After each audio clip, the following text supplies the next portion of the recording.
Eh bien, bonjour YouTube, et surtout bonjour à vous tous qui regardez cette vidéo. Alors, cette vidéo est une première. Alors, j'ai décidé de dire une première parce que je pense que vous l'avez compris, toutes les vidéos sont un peu spéciales. Mais là, c'est vraiment une première, pour cette chaîne, en tout cas. C'est une première parce qu'aujourd'hui, nous n'allons pas parler de jeux de figurines, mais de jeux de rôle. Et avant de commencer, je vais donner quelques petites infos importantes pour la chaîne. Et ensuite, je vais faire un petit disclaimer. Bon, concernant les infos importantes pour la chaîne, en fait, ça vient d'un constat très simple. J'ai l'impression, grosso modo, que ces infos passent un peu à la trappe.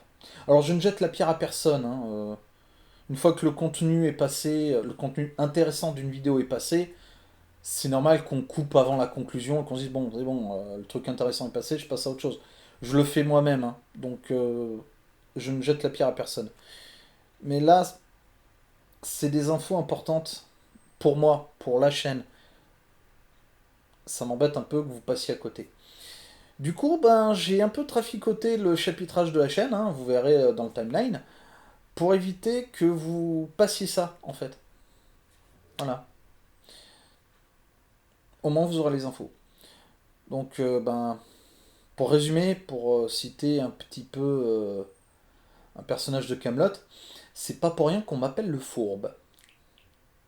Donc, ces infos importantes, qu'est-ce que c'est? Alors, la première, c'est, ben, vous avez sans doute dû le voir, euh, la chaîne a actuellement 102 abonnés, ce qui est énorme, ce qui est quand même pas mal.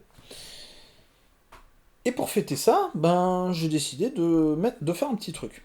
Sauf qu'en même temps, j'ai réalisé un autre truc, c'est que ben, là on est en octobre 2025, et en fait, ben, ce mois-ci, la chaîne va fêter ses 3 ans d'existence.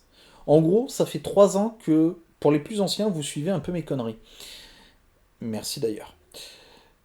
Et donc pour fêter ça, le cap des 100 abonnés et les 3 ans de la chaîne, je me suis dit, ben, je vais faire une petite fac, une FAQ, une foire aux questions. Et j'ai fait 2 posts sur YouTube et sur Facebook pour ben, dire, si vous avez des questions, posez-les. Et actuellement, ben, j'ai aucune question. Du coup, voilà. Si vous avez des questions pour la FAQ, alors, c'est open bar, hein. Tant que c'est pas trop privé, c'est open bar. Ça peut être sur la manière dont je travaille, le matériel utilisé, des jeux que je préfère, des jeux que j'aimerais faire, des jeux que je ne pourrais pas faire. Euh, voilà. Ça peut être comment je monte une vidéo. Même des trucs tout cons, hein, quel matériel j'utilise. Allez-y, c'est cadeau. Euh, voilà. Je vais y répondre honnêtement, sincèrement, dans une vidéo que j'aimerais faire pour le jour d'Halloween. Hein, parce que, vous voyez, hein, on est un peu dans la saison. Autant en profiter. Donc, je vous mettrai le lien vers le post YouTube, le premier post YouTube, dans la description.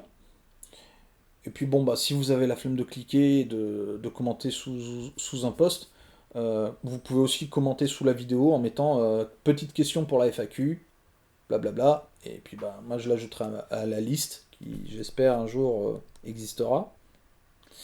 Bref, voilà, ça c'est la première info. Deuxième info, ben, c'est que depuis quelques temps j'ai mis en place un Tipeee pour la chaîne. Alors, je vais pas vous raconter encore et encore pourquoi j'ai mis en place un Tipeee, pourquoi j'ai choisi un Tipeee et pourquoi. Enfin, si, pourquoi je peux vous le résumer. Grossièrement, ça sera surtout pour changer un peu le matériel de la chaîne, hein, qui est un peu vieillissant, qui n'est pas très pro, hormis deux trois trucs. Donc, je vais changer un peu le matos. Notamment, vous voyez, les lumières, c'est des anneaux LED qui sont un peu vieux, qui sont un peu de mauvaise qualité. Voilà. J'aimerais en changer, hein. Il y a ça, puis si possible, prendre des starter sets de jeux que je pourrais vous présenter. Je vous ai tout expliqué dans une vidéo sur la monétisation de la chaîne. Je la mets plutôt là, voilà. Je vais essayer de la mettre en fiche sur YouTube, hein, vous savez, les petits liens encadrés là, qui apparaissent en haut de vidéo. Ça devrait apparaître là-haut, ou là-haut, selon. Je vais voir comment je peux l'orienter. Vers une vidéo qui vous explique tout. Ce que je compte acheter exactement, ce que je compte faire de cet argent, et surtout ben, comment ça fonctionne. C'est pas des grosses sommes, on est plutôt sur du 1, 2 et 5 euros, tout simplement parce que je ne peux pas vous offrir de contrepartie physique. Je peux pas vous offrir, je sais pas moi, des t-shirts, des dés, des trucs comme ça, je peux pas. Donc c'est des petites sommes. Donc si vous voulez soutenir la chaîne, un petit geste est toujours bienvenu. Voilà. N'hésitez pas quand même à regarder la vidéo, c'est plus clair que là, et puis là c'est pas le sujet hein, dans cette vidéo là. Bref, voilà. Ça c'était les infos importantes. Maintenant le petit disclaimer. On va parler de jeux de rôle. Alors déjà vous allez vous dire mais tu parlais de jeux de figurines et maintenant tu parles de jeux de rôle. Alors déjà on n'est pas sur une pépite, mais dans une nouvelle playlist que j'ai appelée moi la ludothèque de Pelagius. C'est une playlist sur laquelle je vais surtout mettre des vidéos portant sur du jeu de rôle ou pourquoi pas du jeu de plateau. Enfin, ça sera essentiellement je pense du jeu de rôle, hein, vous voyez un peu derrière moi quand même, ça me paraît évident. Et vous devez vous dire, mais pourquoi tu parles d'un coup de jeu de rôle, en quoi t'es légitime? Ben en fait, parce que j'ai fait partie du circuit du jeu de rôle pendant quelques années. Hein, j'ai fait partie d'une asso, j'ai même été démonstrateur et auteur pour une maison d'édition, pour la maison d'édition Booking Games. J'ai notamment travaillé sur le jeu de rôle Nautilus, dans l'univers de Jules Verne, c'est pas rien. Et puis ben il s'avère que certaines personnes qui ont travaillé sur Pénombre, je les connais. Par exemple, Pierre Copé, j'ai travaillé avec lui sur Nautilus. Je l'ai jamais rencontré physiquement, hein, mais j'ai travaillé avec lui. Et puis ben il y a des illustrateurs que je connais. Ce sont des potes, hein, notamment Yvan Villeneuve, Olivier Sanfilippo et Yann Lieby. Ce sont des potes. Alors je fais ce petit disclaimer pour vous assurer qu'il n'y a pas de copinage. C'est pas genre, hé les copains, je parle de vous. Bien sûr, il y a du name dropping, mais le but, c'est pas de faire du copinage. La boîte, je l'ai achetée, hein. Je l'ai commandée, je l'ai précommandée. Honnêtement, s'il y avait vraiment eu du copinage et que j'avais eu cette boîte en avant-première, bon, j'aurais été ravi. Mais je l'aurais fait pendant l'été, en fait. Et pas maintenant, en plein automne. Donc voilà. Donc rassurez-vous, il n'y a pas de copinage. Le retour que je vais vous faire, tant sur le matériel que sur le système de jeu, il va être objectif. Clairement. Et justement, c'est mon vécu d'ancien membre du circuit rôliste qui va parler. Hein, j'ai l'habitude de jouer sur ces mécaniques, j'ai l'habitude de lire des univers, de faire jouer des univers. Voilà, c'est l'expérience qui va parler, pas le copinage. Voilà. C'était ça mon, mon petit disclaimer. C'est pas tout ça, hein, parce qu'on est quand même là pour parler de ça. Déjà la boîte est belle, hein. Ça en jette. Mais avant de faire l'unboxing, on va présenter un peu ce qu'est Pénombre. Et d'où ça vient en fait. Parce que vous allez voir que Pénombre, il y a quand même une certaine filiation. Hein. Il y a eu des trucs avant. Déjà, à l'origine de Pénombre, il y a un auteur, Mathieu Gabory. Et Mathieu Gabory, alors c'est un auteur de fantasy français, et bon sang, quel auteur. Il a écrit sur les royaumes crépusculaires, il a écrit... les rôlistes connaissent notamment, je pense, la chronique des Féales, par exemple. Il a aussi écrit pour du jeu de figurines à une époque, il a écrit le roman Cid de Kyber, pour Confrontation. Mais sa grande œuvre, alors, il a écrit Bohème aussi, qui reste quand même assez bien aussi, très très bien. Mais c'est vrai que moi, le roman enfin l'univers même qui m'a le plus marqué de Mathieu Gabory, c'est son travail sur les royaumes crépusculaires. À commencer par un roman, un cycle plus exactement, qu'on a appelé un temps la chronique des crépusculaires et qui est devenu les crépusculaires. Chez Mnemos notamment. Mnemos l'appelle maintenant les crépusculaires. Moi à l'époque, Je l'ai connu avec les éditions J'ai lu. Je mets la petite image quelque part sur l'écran. Voilà. Et c'est un roman, moi, qui m'a bouleversé. J'exagère pas, hein, c'est franchement, ça m'a. Waouh! C'est un. C'est une sorte de roman un peu initiatique, où on suit un personnage, Agone de Rocheronde. Et rien que le nom, les rôlistes ont tiqué. Je pense. Les vétérans rôlistes ont du ticket. On suit donc les aventures d'Agone de Rocheronde, fils du baron de Rocheronde, une baronnie de Lurguement. Agone ne se destine pas à la noblesse et à la guerre, il se destine à préceptoral. Et préceptoral, qu'est-ce que c'est? Ben, c'est une école itinérante. Ce sont des individus éduqués, érudits, qui vont visiter les campagnes et qui vont essayer d'apprendre différentes choses aux paysans, aux pégus, aux pékins du coin. Notamment lire, écrire et compter. Ils vont essayer de leur donner un peu des rudiments de savoir. Et après, ils vont reprendre la route jusque là où leur pas les mène. Sauf qu'Agone, son destin est tout autre. Son destin était décidé un peu dans son dos. Et par la force des choses, il va se retrouver à devoir entrer dans l'école du souffre-jour. Retenez bien ce nom, là aussi. Alors, j'ai pas développé davantage parce que déjà, je risque de vous spoiler une bonne partie de l'intrigue plus tard dans la vidéo. Et surtout, c'est pas le but. Dans cette partie-là de la vidéo, c'est pas le but. Autant vous donner envie de lire le livre. Moi, franchement, c'est un de mes livres préférés. Avec le suivant, Abîme. Abîme, c'est une cité-État dans l'univers des crépusculaires. Et c'est une cité qui est flamboyante. Vous voyez les grandes cités-États italiennes avec leurs traditions, etc. Vous voyez ça en plus grand. Voilà. Il Duomo, c'est le dôme de Florence.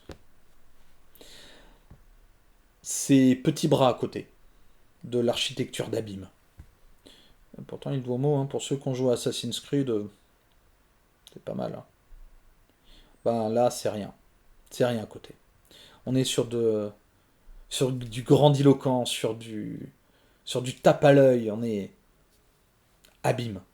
Abîme. Il n'y a pas de mot pour Abîme en général. Et dans le cycle d'Abîme, parce que c'est toujours des cycles, hein, en fait, c'est des triptyques de ce qu'on pourrait appeler en anglais des novellas. Des novellas, c'est des petites histoires de 200-300 pages, pas plus. Et dans Et dans Abîme, on va suivre les traces. Alors, ça fait longtemps que je l'ai lu. Contrairement au Crépusculaire que j'ai relu un peu en été pour me le remettre en bouche, Abîme, ça date d'un peu plus longtemps. Abîme, on va suivre, si ma mémoire est bonne, les traces d'un farfadet. Alors, un farfadet, c'est une créature féerique urbaine qui a une forte empathie avec sa ville. Vous voyez, le farfadet, il met sa cape, son chapeau, il sort, il prend une grande goulée d'air, plus ou moins frais, et il sait de suite si il y a de la tension en ville, s'il y a un problème. Il le sent. Il le sent dans ses tripes, en fait. Voilà, un farfadet, c'est déjà, vous voyez, un petit truc, petit tip sur l'univers hein, des crépusculaires. C'est ça. Et on suit donc les traces de Maspalio, si ma mémoire est bonne, qui est un vieux farfadet. Il a déjà bien vécu et il coule des jours tranquilles dans la belle cité d'Abîme. Sauf que ben là aussi, le destin va frapper et il va se retrouver happé par les intrigues de la cité. Là aussi, je vais pas creuser plus. Lisez-le. Les deux livres se lisent excessivement bien. C'est des chefs-d'œuvre. Franchement, non, mais non, non, je n'exagère pas. C'est des chefs-d'œuvre. Certes, ils datent peut-être un peu par rapport à ce qu'on a maintenant. Vous allez dire, ouais, mais on a déjà vu ça. Oui, vous avez sans doute déjà vu ça dans des livres sortis plus tard. Mais à l'époque, c'était Voilà. Ensuite, vous allez avoir 2 livres que moi je n'ai pas lus. C'est le diptyque de la cité exsangue. Les 2 livres s'appellent respectivement Les Nouveaux Mystères d'Abîme et Flamboyance. Alors, autant Les Nouveaux Mystères d'Abîme, ça me fait penser que peut-être ce serait la suite du roman Abîme, qui s'ouvre, je dois vous l'avouer, un peu sur un cliffhanger. Je vous dis pas en quoi, vous verrez. Lisez-le. Et le deuxième, son titre, retenez-le, Flamboyance. Il a une certaine importance dans l'univers des royaumes crépusculaires.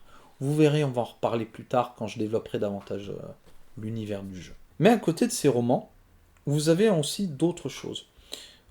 Dans les années fin 90, début 2000, vous avez une maison d'édition française, Multisim.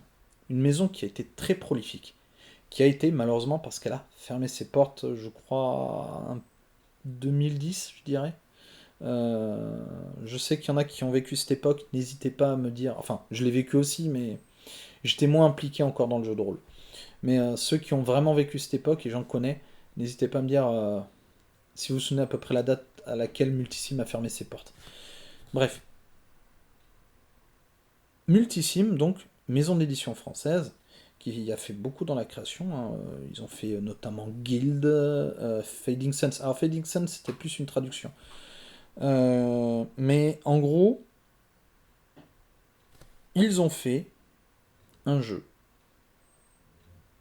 sur les royaumes crépusculaires. Et c'est là, tout à l'heure, rappelez-vous, j'ai dit que les vétérans allaient tiquer. Le jeu s'appelle Agon. Et Agon, ce jeu s'est développé. Il a eu énormément de succès, il a eu énormément de suppléments. On a eu, bien sûr l'écran, on a eu un supplément, une boîte supplément sur Abîme qui permettait de jouer dans les intrigues de la cité et qui pouvait se jouer indépendamment du jeu de rôle Agon originel. On a eu les cahiers des saisons qui décrivaient une partie des peuples qui foulent la terre des royaumes crépusculaires. Et c'est... Voilà. C'est un jeu... C'est un classique du jeu de rôle français. Parce que c'est une création française en plus. Bah oui, forcément, inspiré d'un univers français en plus.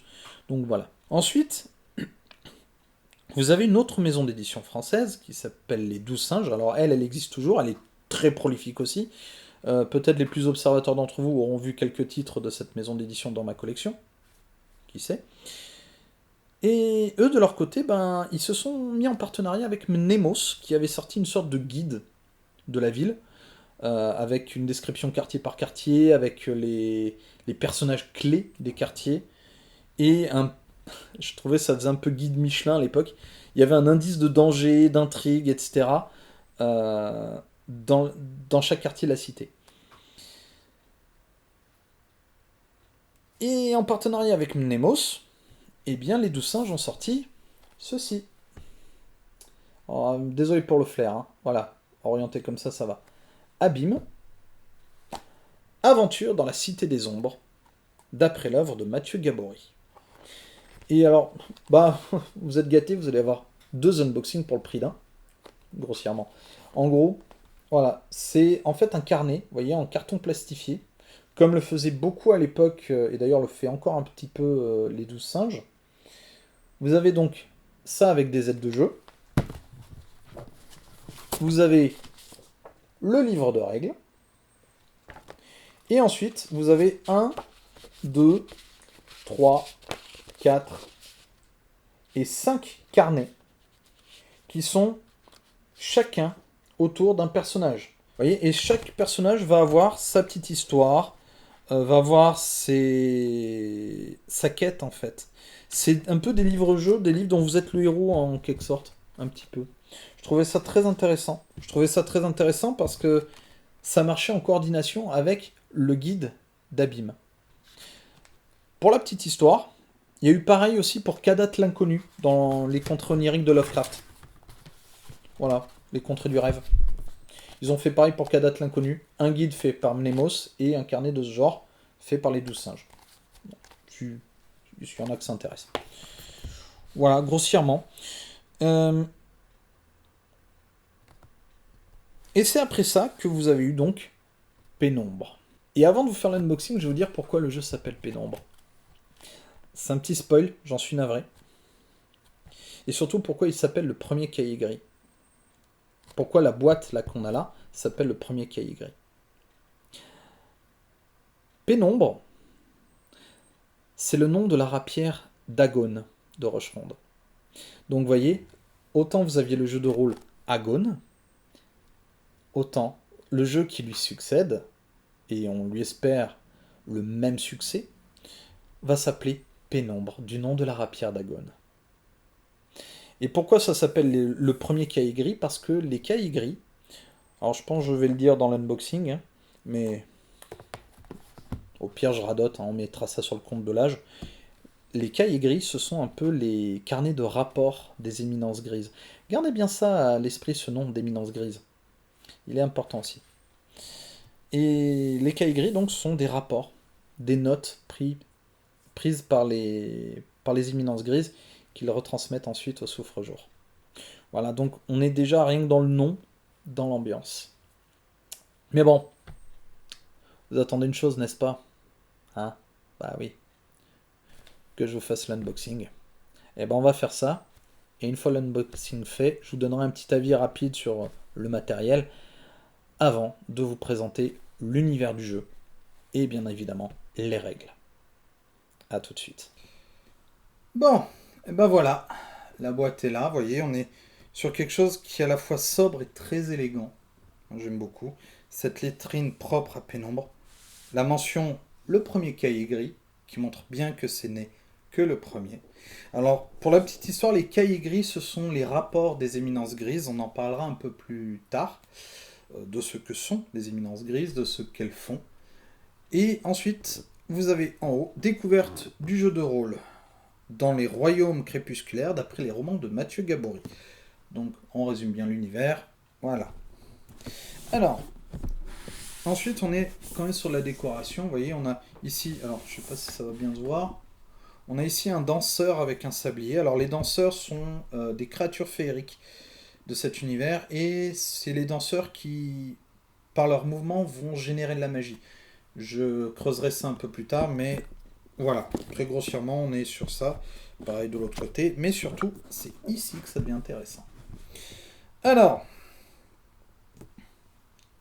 Pénombre, le premier cahier gris, avec une présentation du contenu de la boîte, un résumé du jeu, et j'aime beaucoup une petite citation tirée d'une des parties du roman des Chroniques des Crépusculaires, où il explique « À travers les cahiers gris, j'ai su lire des signes indiscutables de l'orage. Les nuages de la guerre se rassemblent à l'horizon et recouvriront bientôt l'Urguement. » L'Urguement, c'est un des pays des Chroniques Crépusculaires. « Il faudra bien que quelqu'un se dresse pour contenir la tempête. Apprenez la magie, apprenez à jouer du sistre, affinez votre complicité avec Pénombre et fortifiez votre âme. » Voilà. Je pense que ça donne vraiment toute l'ambiance. On a une superbe illustration ici. Alors si je ne me trompe pas, c'est une fée noire. Donc voilà, on a le contenu. Donc ils expliquent grossièrement. Alors dans Pénombre, ils expliquent à quoi ça sert. Vous interpréterez des agents secrets au service d'un collège occulte à nul autre pareil, le Souffre-Jour. Rompu à la magie, mais confronté à un monde renaissant et baroque façonné par les muses, vos éminences grises parviendront-elles à lutter héroïquement contre les fanatiques, intriguer auprès des puissants et des mages, rendre leur place aux merveilles de la flamboyance. L'harmonie sur laquelle tout repose ne saurait être réduite en silence. Ouais, ça pose les enjeux, hein, c'est pas mal. Et là, il présente du coup le contenu de la boîte. Donc, 2 livrets rassemblant toutes les informations nécessaires pour découvrir Pénombre, que vous ayez lu ou non les romans de Mathieu Gabory. Une présentation rapide du Collège du Souffre-Jour, de la mission qu'il s'est fixée, mais aussi de l'Armonde. L'Armonde, c'est le nom de l'univers dans lequel on évolue. Ces peuples fantastiques, ces magies en lien avec l'art et l'artisanat, et les royaumes qui se le disputent, pardon. Un condensé des règles du jeu. Tout ce que vous devez savoir pour partir en mission. 6 éminences grises prêtes à jouer. Ça, c'est bien. Et 3 scénarios adaptés à la découverte et à la démonstration, utilisables séparément ou en campagne. Ces livrets sont accompagnés, pour une meilleure immersion dans l'univers des royaumes crépusculaires, de la carte de l'Armont de grand format, les plans du square Rizam et du palais Ovidine. Ce sont des lieux qui sont dans les scénarios. Je vais pas trop spoiler, hein, mais grossièrement c'est ça. Les feuilles tirées à part des 6 éminences grises prêtes à jouer, les feuilles de personnages donc. Les portraits tirés à part de 10 personnages non joueurs ou en couleur. Ah, ça c'est bien ça. Une planche de jetons détachable, une feuille collégiale à placer entre les joueurs pour mieux gérer leur réserve de jetons, et un coffret bibliophile. Alors, le coffret bibliophile, c'est ça. Hein. C'est le boîtier. Et ce que j'aime bien, en fait, c'est qu'ils mettent ici différentes mentions.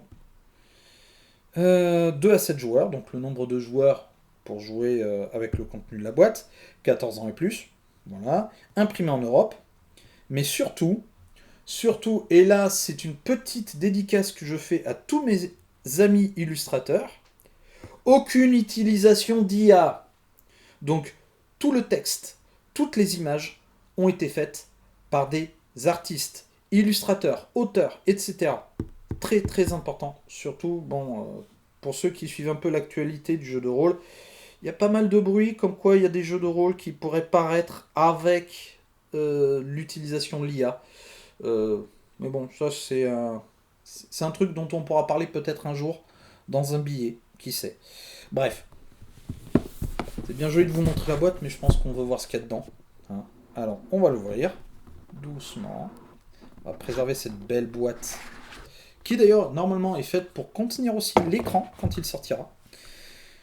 Et alors, c'est dommage, on ne peut pas faire l'unboxing en odorama, mais l'odeur de la boîte de jeu de rôle toute nouvelle, ça a une petite émotion.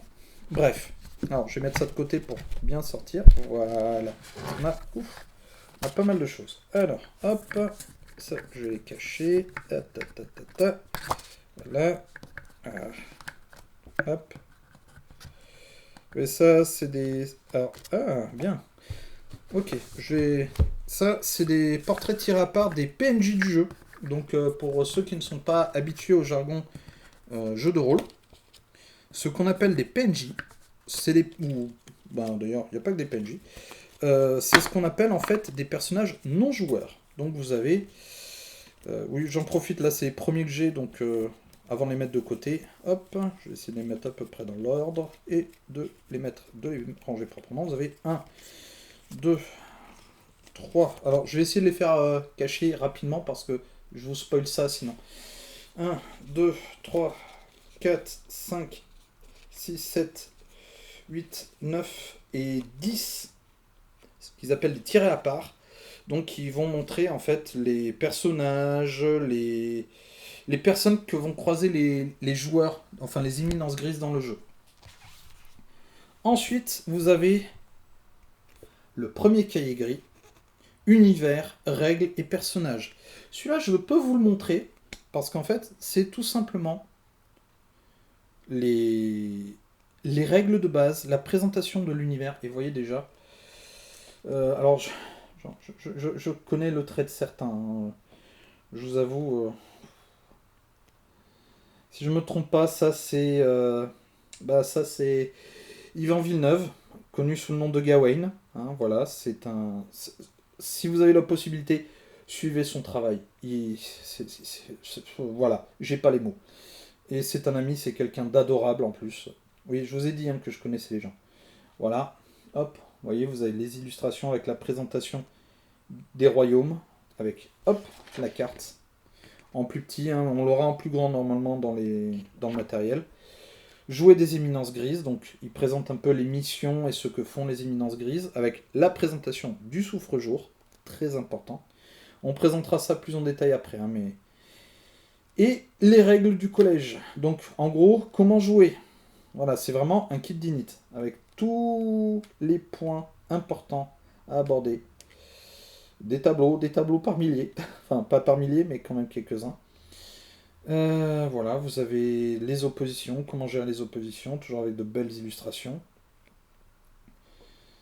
Euh, oui, vous voyez, on est vraiment sur un très très bel ouvrage, hein. Alors je vous le fais pas le détail parce que je pense que vous n'avez pas besoin de ça. Voilà, et à la fin, ça c'est ce que j'aime beaucoup, c'est qu'on a les termes armondiens. Donc en fait, on a tous les termes, tout le jargon technique. Vous voyez là par exemple, j'en prends un, la dissonance, diurne. Alors, la dissonance, c'est en gros, c'est un événement. C'est un événement qui va créer un déséquilibre local, d'où le nom de dissonance par rapport à l'harmonie. Diurne, alors c'est un personnage des Chroniques des Crépusculaires. Je vais pas trop spoiler si vous n'avez pas lu si vous n'avez pas lu les romans. Déjà, je vais vous spoiler ça un petit peu en vous décrivant un peu l'univers du jeu. Bah voilà, Rocheronde, baronnie appartenant à l'Urguement, donc une baronnie d'où est issue Agone. Il y a un terme là que j'aime beaucoup, Opalin de la Romance. Peuple mortel, démon ayant rompu son lien abyssal et vivant sur l'Armonde. Oui, parce que les démons vivent dans un autre plan. Et c'est ce que j'aime beaucoup, c'est qu'en fait, ils expliquent que les habitants des abysses ont fui ces dernières grâce à l'amour. C'est beau quand même. Il y a une très grande poésie dans cet univers. Les termes techniques, voilà, où là on a. Donc là, c'est plutôt les termes techniques de jeu. Là, on est plutôt sur l'univers. Là, on est sur les termes techniques de jeu. Et ensuite, on a des pubs. Alors, grossièrement, ils annoncent en gros le matériel qui va sortir. Donc, le grimoire des éminences, qui va être un peu le livre du joueur pour Pénombre. Et le Pensoir des Psycholunes, qui va être plutôt un livre pour le maître de jeu. En fait, les joueurs, je vous tease un petit peu pour ce qu'il y a après, les joueurs sont appelés des éminences grises, du nom des élèves du souffre-jour. Et le maître de jeu, lui, est un psycholune, du nom des mentors, des professeurs, des enseignants de l'école du souffre-jour. Et ensuite, ils font une autre pub pour quelque chose que moi j'attends impatiemment, c'est ça. En gros, en novembre, pour fêter les 30 ans de la parution de Souffre-Jour, donc la première partie des Chroniques des Crépusculaires, et pour célébrer le lancement du jeu de rôle Pénombre, Mnemos va faire une nouvelle édition exceptionnelle avec l'intégrale des royaumes crépusculaires, donc Souffre-Jour, les danseurs de l'Orgol et Agone, donc les trois parties des crépusculaires, plus aux ombres d'abîme, Renaissance et la romance du démiurge, qui sont les trois parties du cycle d'Abîme, donc le roman dont je vous parlais tout à l'heure. Et enfin, ah bah voilà, c'est ça. Vous avez du coup les deux tomes. Et vous voyez, on est sur un produit qui est juste magnifique. C'est bon en même temps, Nemos maintenant ils savent faire de très beaux livres. Bref, ça c'est le premier cahier gris. Hop. On a le deuxième. Alors le deuxième, je vais pas vous le montrer totalement parce qu'en fait, ce sont les scénarios.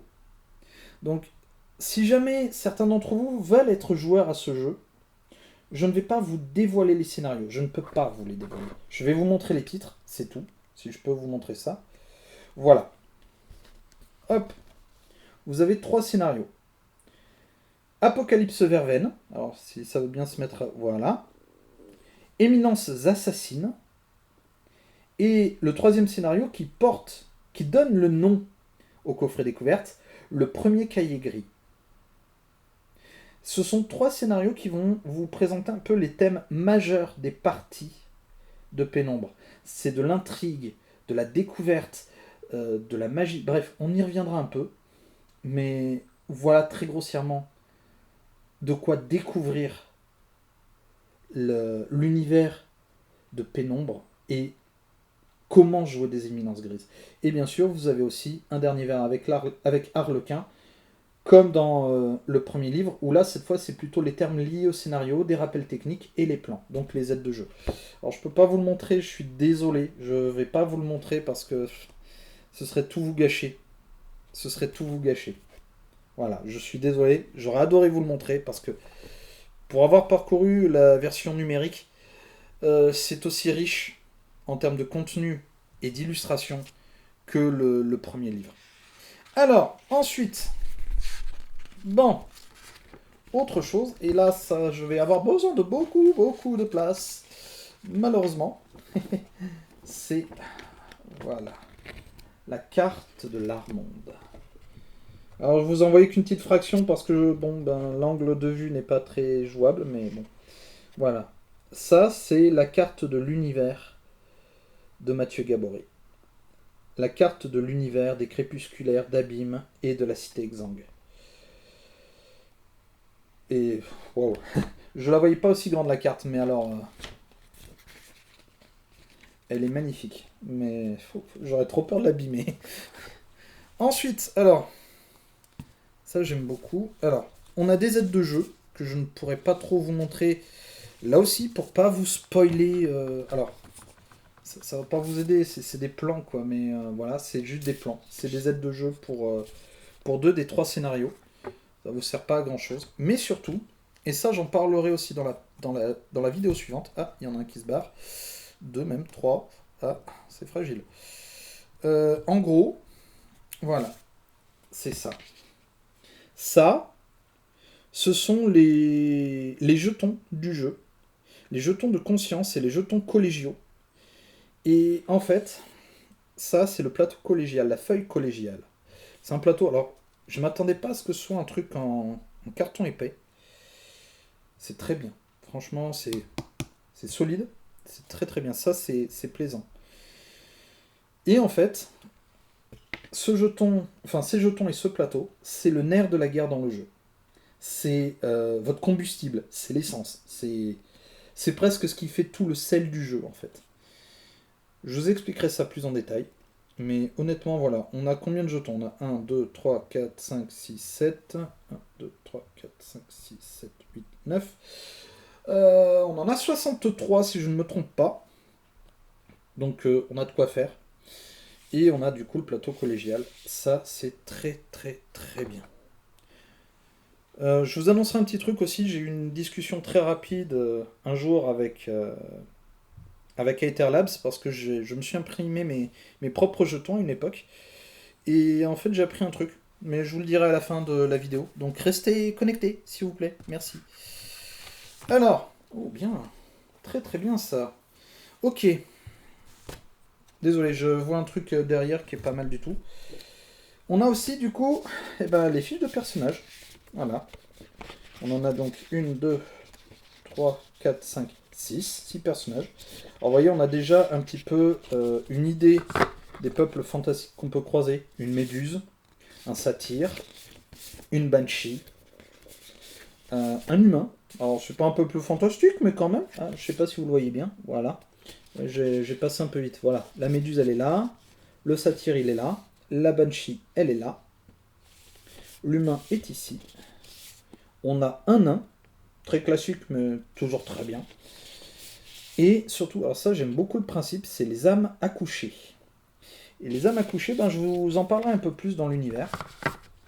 Mais grossièrement, ce sont des âmes qui sont créées d'une manière très particulière. Et enfin, et ça j'aime beaucoup aussi, c'est que vous avez des aides de jeu pour aller avec les fiches. Ça c'est très bien. En fait, vous avez d'un côté... Ben, en fait non, vous avez... Ah, Akbar le brigand, Akbar l'accordé. D'accord. C'est des aspects de vos personnages en fait. Certains en ont deux, d'autres n'en ont qu'un seul. Mais vous voyez par exemple Akbar le brigand, Akbar l'accordé. Je sais pas si ça se voit. Hop, hop. Et on a du coup comment préparer son effet magique, à quoi il peut servir, et quelles conséquences cela peut avoir, un incident magique par exemple. C'est bien ça. Très très bien. Hein. Franchement, ça c'est bien pour mettre en confiance les joueurs, notamment les nouveaux joueurs. Et quand je dis nouveaux joueurs, je dis vraiment les parfaits débutants en jeu de rôle. Ceux qui ne connaissent pas le jeu de rôle, ils ont ça en main pour les aider. C'est très très très bien pensé. Et pour ceux qui n'ont qu'un aspect, comme par exemple la méduse, vous voyez, on a une petite illustration du personnage derrière, comme pour Mangrove par exemple, le nain, et l'âme accouchée, vous voyez. Donc on a... Franchement, non, c'est du très beau matos. Franchement, les gars, bravo. Bravo, c'est du très beau matos. On se retrouve dans quelques instants, le temps que je range ça et que voilà. Ok. Allez, à de suite. Ouais, ouais, c'est, ben, vous avez pu le voir, c'est du très très beau matos. Très inspirant en tout cas. Déjà, rien que le matos, ça... Ouais, on sent les crépusculaires derrière. Alors, non, vous allez vous dire, ouais, mais dans quoi on joue et qu'est-ce qu'on joue en fait parce que bon, le jeu en lui-même, euh, le jeu Pénombre peut se jouer sans avoir lu les chroniques des crépusculaires. C'est pas un souci. Mais bon, ça a une autre saveur quand on connaît l'univers. Et je risque de faire peut-être quelques petits spoilers dans dans ma narration. Parce que ben, je vais devoir vous montrer des trucs, je vais devoir vous expliquer à quel moment on joue. Enfin, voilà. Donc, je m'en excuse par avance. Malheureusement, c'est nécessaire parce que voilà. Bref. Alors, l'univers. Déjà, pour planter un peu le décor, imaginez, on va dire, l'Europe et un peu le Maghreb, mais seconde moitié du XVe siècle. Donc, à l'époque où la Renaissance commence à vraiment prendre son rythme de croisière, euh, à l'époque où il y a une remise en question de certains modèles religieux, commence un petit peu, très doucement, et aussi un modèle étatique. On a une flamboyance des arts, toujours cette flamboyance, hein. On a l'apparition de nouveaux modèles de gouvernement. On a les cités-États, par exemple italiennes. Alors, elles existent depuis longtemps, mais c'est là que vraiment elles prennent vraiment de l'importance. Euh, on a la religion, bien sûr, qui est toujours très présente. Elle est moins omniprésente dans l'univers des crépusculaires, mais elle a un rôle à jouer. Je vous expliquerai un peu quand je planterai le décor. Et, et puis voilà, je pense que déjà on a déjà une petite saveur. Vous savez, on a encore ce côté un peu crasseux du Moyen Âge. Alors, j'exagère un peu, hein. Le Moyen Âge n'était pas forcément si crasseux que ça, mais disons que le côté féodalité il était encore un peu présent, vous voyez. La technologie, on n'est pas encore à la poudre noire. En tout cas, je me souviens pas, j'ai pas souvenance que dans les crépusculaires ou abîmes, on parle de poudre noire. Quoique, si la poudre noire peut-être, mais pas au point de faire des armes à feu, par exemple, pour vous donner un ordre d'idée de la technologie, on a encore l'utilisation de l'arbalète. Très présente l'arbalète. Mais voilà. Imaginez les royaumes crépusculaires comme un seul continent, l'Armonde. Pour la petite histoire, Armonde, c'est la contraction d'harmonie et de monde. Déjà, vous voyez un petit peu où je vais en venir. On parle de la flamboyance des arts, et puis harmonie, monde. J'ai creusé ça, vous en faites pas. Et cette Armonde, ce continent, est en fait un groupe d'États, ou de cités-États comme Abîme, qui vont être plus ou moins dans la bonne entente. On a la Genrénie, l'Urguement, dont je parlais tout à l'heure, qui sont des États très féodaux. On a, je crois, c'est Kesh, si je ne me trompe pas, qui est un pays, c'est celui qui s'inspire un peu du Maghreb avec ses longues étendues désertiques et ses caravanes. On a la province liturgique. Alors la province liturgique, imaginez le Vatican à l'été aux anabolisants, avec l'Inquisition qui est complètement sous acide, en termes de rigorisme, hein, pas en termes de fantasme, hein. Non, non, ils sont encore... Disons que leur balai dans le cul a un balai dans le cul lui-même. Et vous pouvez y aller, hein. La province liturgique, par exemple, on est ouais, sur une théocratie,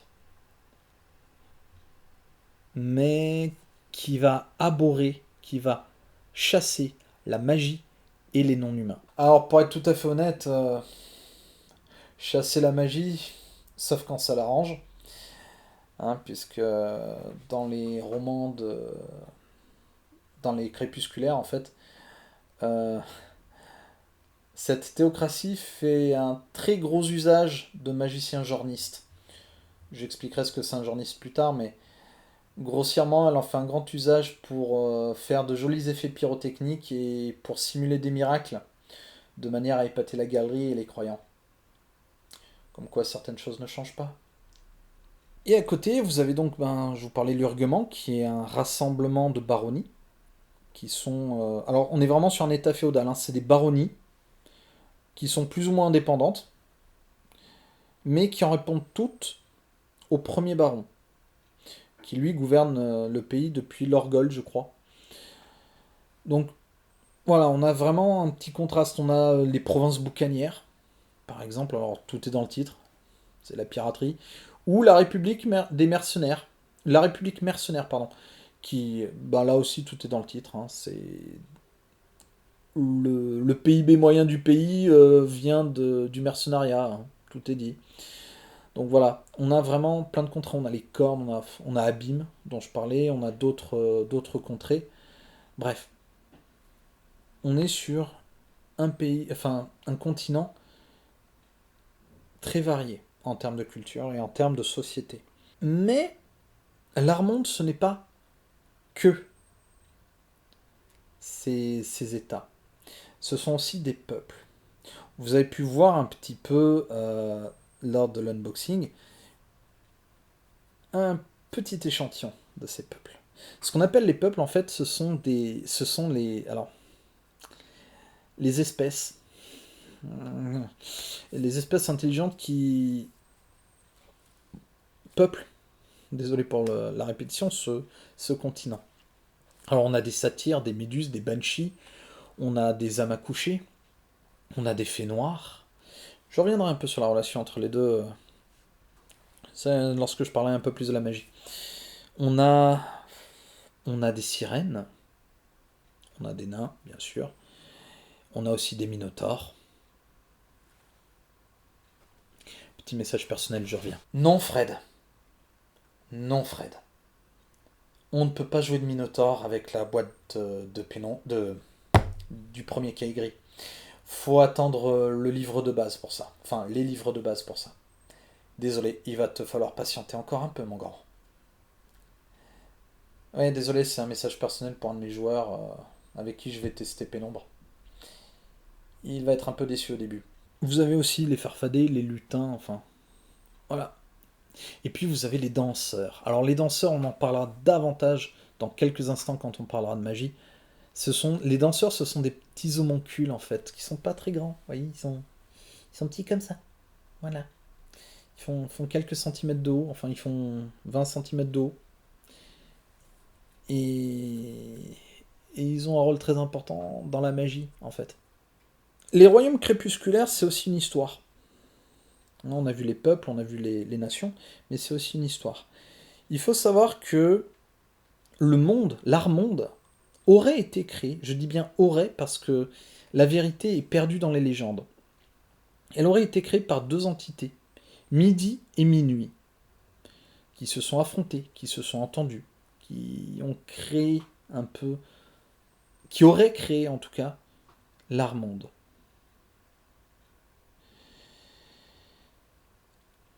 Et ces légendes, on ne sait pas ce qui est vrai. Mais beaucoup de gens se raccrochent à ces légendes comme à des croyances pour créer des sortes de cultes. Je crois qu'il y a le culte du soleil, je crois le culte solaire, enfin. Ça va être développé, je pense, dans l'univers, mais voilà. Après cette époque de légende, il y a eu un âge d'or, une sorte d'âge d'or, mais l'âge d'or avec un grand A et un grand O, qu'on a appelé la flamboyance. Vous vous souvenez, je vous avais dit de retenir ce terme. Et la flamboyance, eh bien, c'est une époque où l'art, les arts et l'esprit régnaient en maître. Il y avait une forme de symbiose qui s'opère entre les peuples et la nature environnante. Des œuvres d'art à vous couper le souffle. Des... Vraiment, c'était un âge d'or, mais vraiment l'âge d'or tel qu'on se l'imagine. Et malheureusement, comme beaucoup d'âges d'or, il a connu une fin brutale. Il n'y a plus que quelques traces, quelques artefacts qui sont cachés dans des recoins secrets de l'art monde et qui ne demandent qu'à être découverts. Et après cet âge d'or, eh bien, est venu un âge un peu de crépuscule. La vie était moins belle, elle avait moins de saveur, elle avait moins de valeur. Et c'est là que se sont développés les royaumes que nous connaissons aujourd'hui. L'Urguément, l'Abîme, euh, la Genrénie, la province liturgique, les cornes, enfin, bref. Tous ces royaumes se sont développés à cette époque-là. Et c'est à cette époque-là que nous jouons. Et plus précisément, et c'est pour ça que je vais un peu spoiler, on joue après les chroniques des crépusculaires. Dans les crépusculaires, il y a eu une grande guerre. Enfin, une grande guerre. Pas si grande que ça, c'était pas la Seconde Guerre mondiale. Hein. Elle a duré relativement longtemps, cette guerre, mais pas quelques années. C'est une guerre qui a commencé par l'invasion de l'Urguement par la Genrénie et la province liturgique. Et au milieu de cette guerre, il y a eu Agone de Rocheronde. Il y a eu bien d'autres choses aussi, hein, des intrigues, bref, il y a eu pas mal de choses. Mais Agone était au milieu de ce conflit. Il a pris fait et cause pour l'Urguement. Je vous laisserai lire le livre, vous verrez, je vais vous passer les détails, mais voilà. Et à la fin du roman, il crée une nouvelle école du souffre-jour, dont il devient le directeur.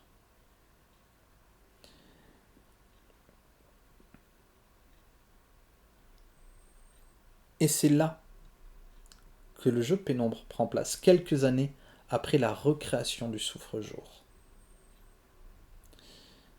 Les joueurs sont des éminences grises, qui ont été formées par des psycholunes.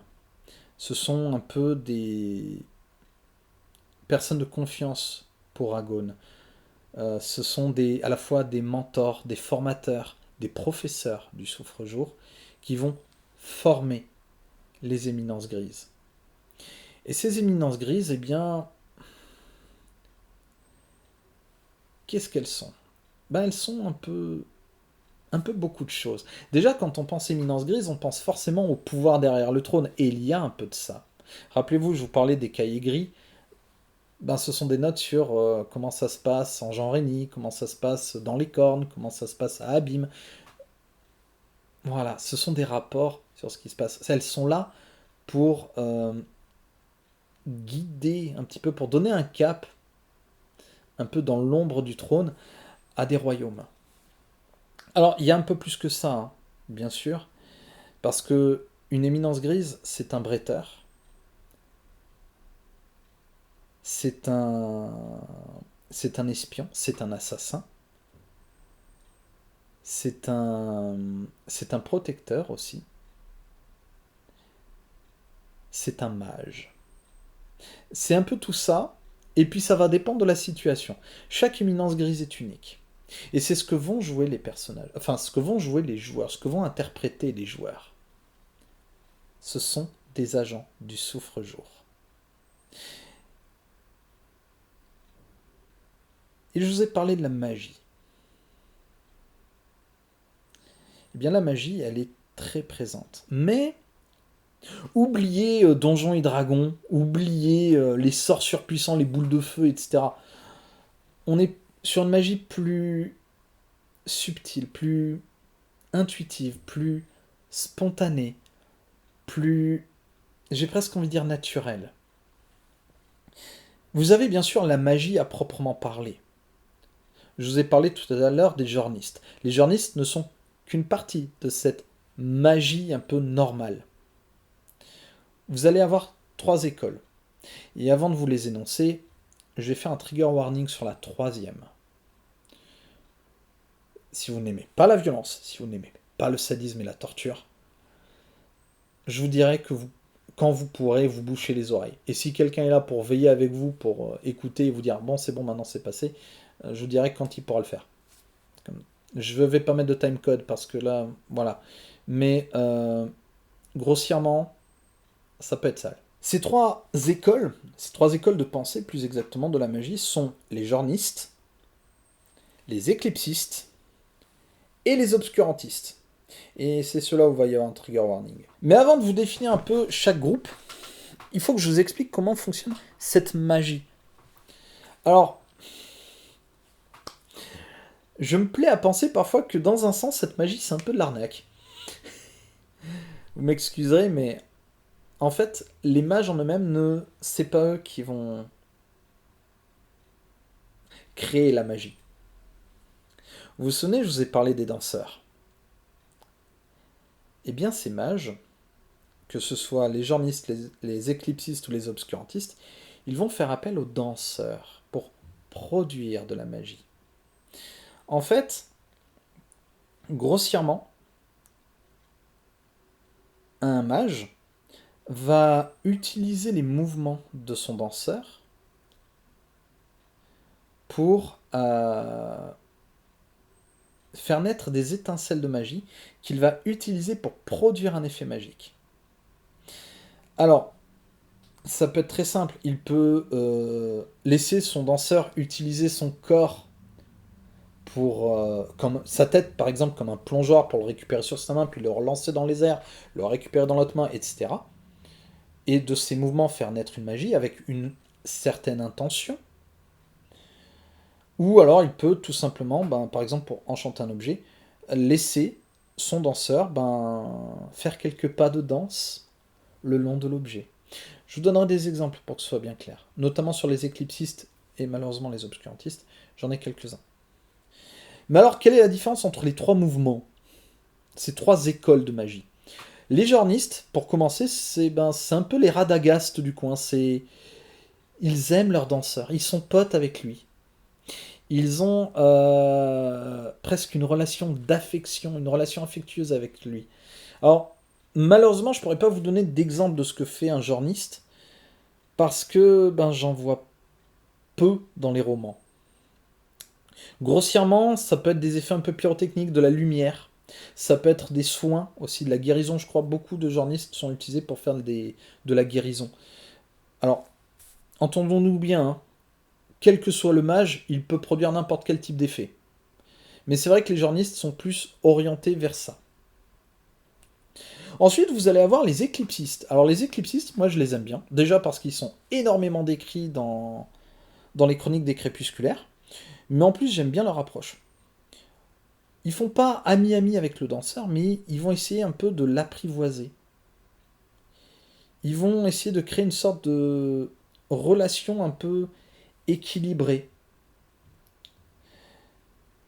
Et ils vont avoir une relation un peu télépathique, ils vont avoir une relation empathique. Le danseur va transmettre ses émotions à son mage. Pareil pour les journistes, hein. Mais c'est vrai que chez un éclipsiste, on aura davantage cette relation de... c'est comme un chat. Désolé, j'ai un chat là, donc je sais de quoi je parle, hein. Elle est là, juste à côté. Et c'est un peu ça en fait. Vous devinez les intentions, les émotions du chat. Il vous parle pas dans votre langue, mais il va essayer de vous faire comprendre les choses. Et bien le danseur et son mage, c'est pareil. Ils vont créer ce lien. Ils vont développer ce lien. Et en fait, c'est peut-être la forme la plus neutre de magie, la plus neutre, pas forcément, mais la plus normale de magie, avec les éclipsistes, où, vous voyez ce que je vous ai dit, de faire danser le danseur, de lui faire faire des entrechats, d'utiliser son corps, de faire des mouvements de main pour lui faire une petite impulsion. L'impulsion, c'est tout d'ailleurs. Chez un éclipsiste, l'impulsion est la clé. Comment le danseur va entamer sa danse. Et ils vont utiliser cette danse pour différentes choses. Un des exemples les plus marquants pour moi, c'est dans les crépusculaires, là aussi. Il y a un éclipsiste qui est un chasseur de tête, hein, clairement. C'est, c'est, voilà. C'est une sorte de tueur à gage. Il va faire danser son danseur le long de son arbalète. Il va lui juste lui donner un petit moment. Il va le lancer du bout des doigts. Et le danseur va faire quelques entrechats le long du corps de son arbalète et le long du carreau d'arbalète. Et une fois que c'est fait, le mage le reprend, le met dans sa poche, le caresse un petit peu. Il va prendre son arbalète et il va tirer en l'air. C'est un jour pluvieux. Et c'est justement ce qu'il recherche. La flèche va se dissoudre dans le ciel pluvieux. Et la pluie va se transformer en dards cristallins qui vont s'abattre sur la cible du mage en contrebas. Et une fois que la magie est terminée, ces dards cristallins vont se dissoudre dans l'eau. Aucune trace et un homme est mort. C'est badass quand même. Vous voyez, je pense que je vous ai transmis un peu le côté waouh, ça m'a. Waouh! Ça, c'est les éclipsistes. Et maintenant, trigger warning. Vous pouvez, si vous êtes gêné par la violence, par le sadisme, par la torture, vous pouvez passer quelques minutes. Je vais pas mettre de timecode, je suis désolé. Mais vous pouvez passer quelques minutes à partir de maintenant, parce que je vais parler des obscurantistes. Les obscurantistes, eux, ne vont pas faire danser leurs danseurs. Le plus doux qu'ils puissent proposer à un danseur, c'est de l'entraver, lui mettre des menottes, des liens, des... un petit boulet à son pied. Ils vont l'attacher, l'entraver. Et puis petit à petit, ils peuvent aussi le torturer, lui casser un bras, lui casser une jambe.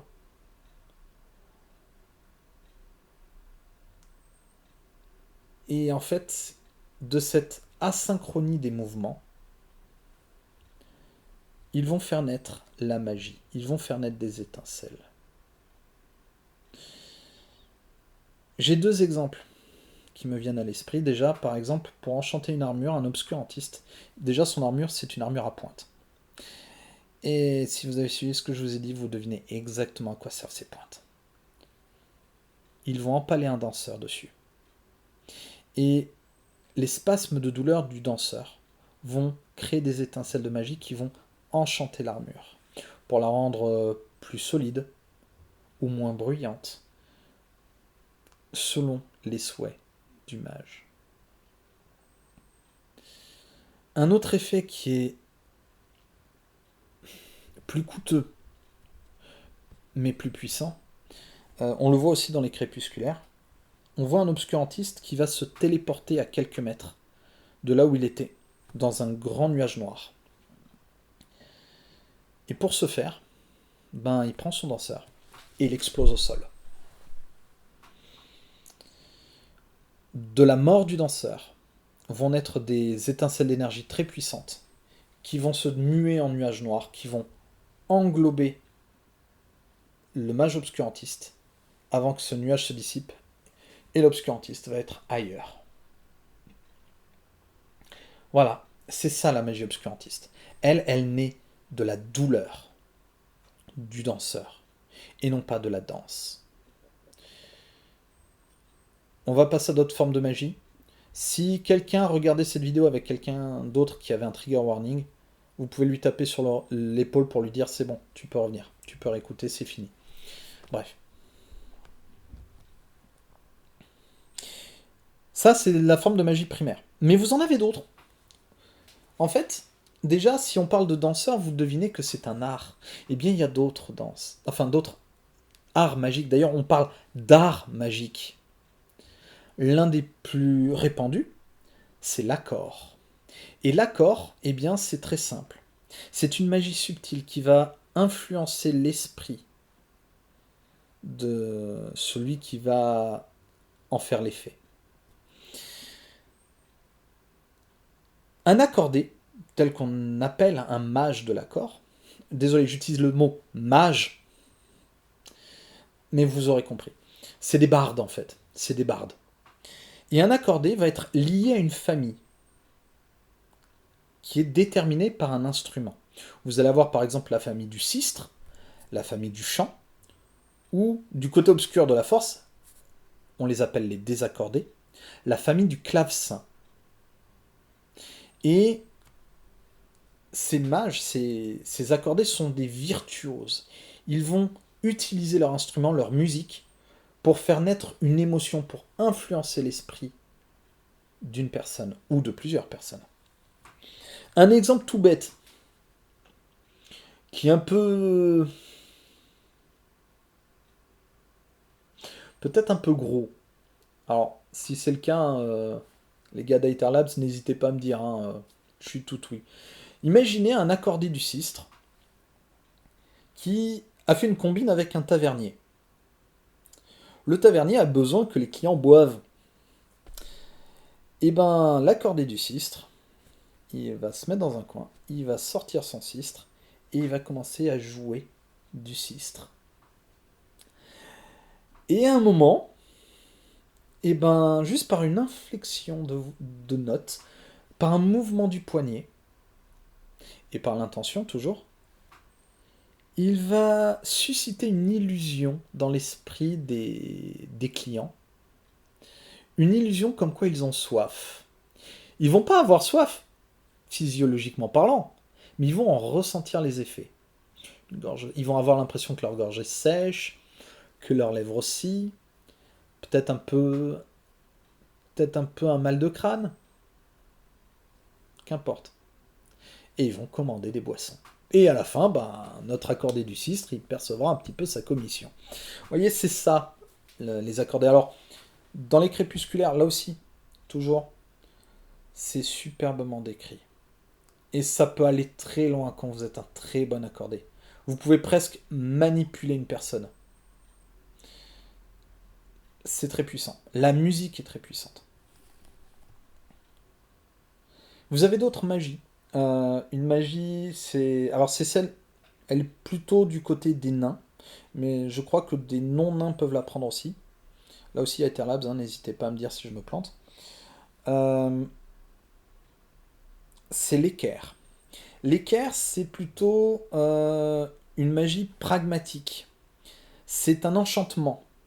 On va enchanter des objets par la magie de l'équerre. Et ça va être, par exemple, tout bêtement, des murs qui ne vont pas s'éroder sous la pluie et le vent. Ça va être une machine qui va fonctionner perpétuellement. Ça peut être ce genre de merveille mécanique ou architecturale. Et vous avez un autre exemple dont j'ai parlé, je pense, dans l'unboxing. C'est les âmes accouchées. Les âmes accouchées sont un peuple magique, sont un peuple féerique, mais qui viennent de la magie. Il faut imaginer que les âmes accouchées vont naître de la magie d'une fée noire. Alors, une fée noire, elle va prendre un objet inanimé, ça peut être une rapière, ça peut être une gargouille, ça peut être d'autres choses, et elles vont ressentir une présence, mais une présence faible, mais quelque chose. Et elles vont, comme pour la graine d'une fleur ou d'un arbre, elles vont en prendre soin. Elles vont lui parler. Elles vont être présentes. Elles vont faire sentir leur présence à cette âme. Elles vont l'encourager à se développer et à acquérir une personnalité. Par exemple, et je suis désolé, c'est là aussi un spoiler, vous avez une fée noire dans le roman des Crépusculaires qui s'appelle Amertine. Et c'est elle qui va donner naissance à l'âme de Pénombre. Oui, Pénombre est une rapière avec une âme. C'est pas une âme qui va naître par un accouchement naturel, mais qui va naître justement par l'attention que lui porte la fée noire. Elle va la dorloter, elle va lui raconter des histoires, parfois elle va lui parler, comme on peut parler à un animal ou à un être humain. Et de ce lien va se développer une âme. Je vous l'ai dit, comme une graine qu'on va arroser, à qui on va donner l'engrais, à laquelle on va donner l'engrais, et qui va petit à petit se développer pour donner une fleur ou un arbre. C'est ça une âme accouchée. Et enfin, vous avez d'autres magies, hein. Je ne vais pas rentrer dans le détail parce qu'il y en a beaucoup d'autres. Et vous avez aussi, alors plus anecdotique peut-être, quoique assez puissant, la magie des saisons, qui est plutôt celle des lutins. C'est-à-dire que les lutins vont jouer avec les saisons pour créer des effets. Des vents qui vont porter des spores ou du pollen. Les feuilles d'automne qui vont cacher un chemin. Ce genre de choses. Autre chose, une magie. Je trouve ça, mais il fallait y penser. La magie de la romance. La romance est une magie suffisamment puissante pour briser le lien entre un démon et les abysses. Les abysses, ce sont une dimension dans laquelle vivent les démons. Et grâce à la romance, grâce à l'amour, les démons vont pouvoir s'en échapper et devenir non plus de simples démons, mais ce qu'on appelle des opalins de la romance. Un autre peuple, des crépusculaires. La magie, elle est empreinte de poésie dans ce jeu, et c'est ce que je trouve mais merveilleux. Elle est empreinte de poésie et d'art. Et tout ça va donner un jeu dans lequel, alors cet univers, les peuples, la magie, et tout ça va donner un jeu dans lequel il va y avoir 3 thématiques qui vont se dégager. La première, bien sûr, c'est l'aventure. Ça va être l'exploration, ça va être le combat, ça va être le panache, ça va être toutes ces choses-là.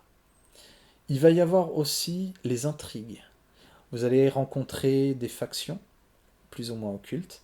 Vous allez être bien sûr mêlé à des intrigues politiques. Vous êtes des éminences grises après tout. Vous allez découvrir des complots, ou peut-être des secrets issus de la flamboyance. Et enfin l'émerveillement, avec cette magie qui va faire naître des effets qui vont être subtils mais magnifiés par la nature, par l'art, par plein d'autres choses. Voilà les 3 thématiques du jeu. Et maintenant, on va peut-être un peu plus rentrer dans le technique. Et on va parler du fonctionnement du jeu. Alors pour ce faire, je vais utiliser une fiche de personnage que je vais vous mettre à l'écran. Et je vais vous mettre en avant certaines zones avant d'en parler. Vous voyez ça, on a Céliana, la méduse. Et vous remarquez déjà les différentes zones. Alors, on n'est pas sur une feuille ultra remplie comme pourraient l'être certaines fiches de personnages. On a, bien sûr, son nom, son peuple, un petit portrait, Alors, le portrait, il est un peu accessoire, hein, je vous avoue. Sauf si vous savez très bien dessiner. Alors là, chapeau. Vous allez avoir en dessous les harmoniques. Et en dessous, la zone de conscience. Ces deux zones vont être les plus importantes dans le jeu. Je vous expliquerai pourquoi.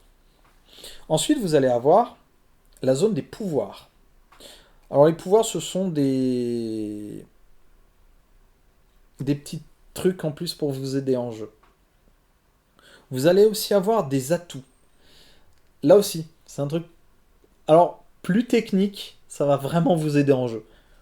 Je vous expliquerai pourquoi. Les atouts, ce sont des phrases en fait qui vont définir votre personnage, qui vont définir son caractère, un trait physique ou mental, des connaissances. C'est des trucs qui vont le faire ressortir de la masse. Vous avez enfin les maîtrises magiques. Et là, c'est les arts magiques de votre personnage. Par exemple, là, dans le cas de Celiana, c'est une accordée de la famille du chant ou de la voix. Bien sûr, je vous développerai ça, hein. On va déjà commencer par les harmoniques. Alors, les harmoniques, vous en avez 5. Et elles ne sont pas notées avec des chiffres, mais avec un D. D4, D6. Alors, je vais reprendre ça pour les plus... peut-être pour les, entre guillemets, les non-initiés. D4, ça va être un dé à 4 faces. Le D6, c'est un dé à 6 faces. Le D8, dé à 8 faces. D12, dé à 12 faces. Et le D10, le dé à 10 faces. Et en fait, les harmoniques vont définir le dé que vous lancez pour réussir une action. J'y reviendrai après. On va d'abord définir ce que sont ces harmoniques. Vous avez d'abord l'âme. L'âme, c'est le côté social. C'est la sociabilité de votre personnage. C'est la manière de ressentir son interlocuteur, de convaincre, de négocier avec son interlocuteur. Ensuite, vous avez l'esprit. L'esprit, c'est le mental. C'est la connaissance, c'est la déduction. C'est le côté logique de votre personnage. Ensuite, vous allez avoir l'étincelle. L'étincelle, on est plutôt sur le TOC du jeu. C'est le trouver objet caché. C'est observer, remarquer, déceler quelque chose. Ça va vous permettre de trouver un passage secret, par exemple, ou de remarquer quelqu'un qui se cache dans la foule. La nature, elle, on est plutôt sur le côté physique, le côté corporel. Ça va être la force brute, l'agilité, l'habileté ou la constitution. Ça va être pour tirer à l'arc, ça va être pour soulever un poids, ça va être pour résister à un poison. Et enfin, vous allez avoir la nuit. La nuit, c'est les actions scélérates. En gros, ça va être vous cacher, vous dissimuler. Ça va être tricher, ça va être voler quelque chose, ça va être assassiner quelqu'un, ou ça va être intimider quelqu'un. Très grossièrement. Et c'est là que je vais embrayer sur comment fonctionne le jeu en lui-même. Parce que là, avec ça, vous avez la base. Imaginons, on va prendre un exemple. Ça va être mon exemple filé pendant tout le truc. Imaginons, Celiana veut aider Akbar, le satyre, à avancer dissimulé, alors qu'il y a quelqu'un peut-être qui pourrait remarquer sa présence. Et bien Celiana va avancer vers la personne et va essayer de lui raconter un peu, de lui parler, d'attirer son attention en discutant avec lui. Elle va dire, voilà, je veux distraire cette personne. Je vais lui parler. Je vais aller le voir et je vais dire, salut Beaubrun, on parle? J'exagère un peu, hein. J'ai pas le charme de Celiana, hein, je pense que ça se voit. Mais vous avez saisi l'idée. Et là, le maître de jeu va lui dire, très bien. La personne en face de toi, elle est un peu en état d'ébriété. Elle a un peu bu, un peu joyeuse. Allez, je te demande de faire 2 succès sur ton jet. Et Céliana va lancer son D12. Et elle va obtenir un score tout à fait correct de 10. Ce qui est pas mal sur un D12. Je vais vous dire pourquoi c'est tout à fait correct. Parce qu'en fait, on ne va pas dire, attendez, c'est 2 succès, donc elle a largement dépassé le truc. Non. En fait, les succès, on compte ça de 4 en 4 sur le dé. En gros, pour chaque tranche de 4 points obtenus sur le dé, ça fait un succès. Vous avez un barème, hein. D'ailleurs sur la feuille de personnage que je vous ai montré, vous avez un tableau qui reprend ça. De 1 à 3, c'est 0 succès. De 4 à 7, 1 succès.